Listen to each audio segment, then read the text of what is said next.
आपण पाहत आहात बागलाण वृत्तांत, खबरबात महाराष्ट्राची।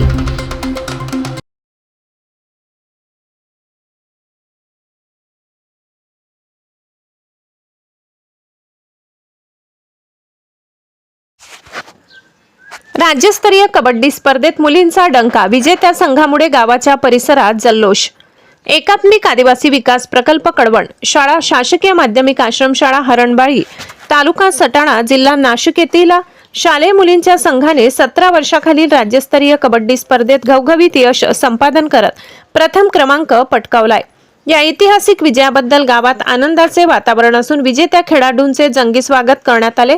मिरवणूक आणि जंगी स्वागत मुलींनी मिळवलेल्या या यशाचा आनंद साजरा करण्यासाठी संपूर्ण गावातून विद्यार्थ्यांची भव्य मिरवणूक काढण्यात आली। ठिकठिकाणी ग्रामस्थांनी आणि महिलांनी खेळाडूंचे औक्षण केले। ढोल ताशांच्या गजरात आणि लेझिमच्या तालावर निघालेली ही प्रभात फेरी आकर्षणाचे केंद्र ठरली आहे।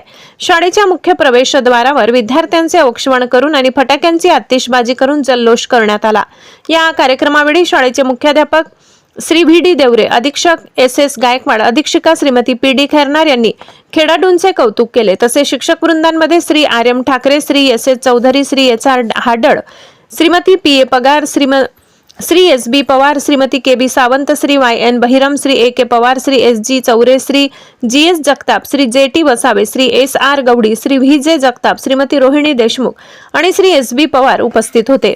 क्रीडा शिक्षक श्री अनिल वसावे आणि श्री एस बी पवार यांचे मार्गदर्शनाखाली या खेळाडूंनी हे यश खेचून आणले। या यशाबद्दल सरपंच, उपसरपंच, सर्व सदस्य, शाळा व्यवस्थापन समिती आणि ग्रामस्थांनी मुलींचे विशेष अभिनंदन केले आहे। मुलींनी जिद्दीच्या जोरावर राज्यस्तरावर नाव कोरले। हा विजय केवळ शाळेचा नसून संपूर्ण गावाचा आहे, असे गौरवोद्गार सरपंच यांनी काढले। बागलाण वृत्तांतासाठी सहसंपादक मनोज बागुल।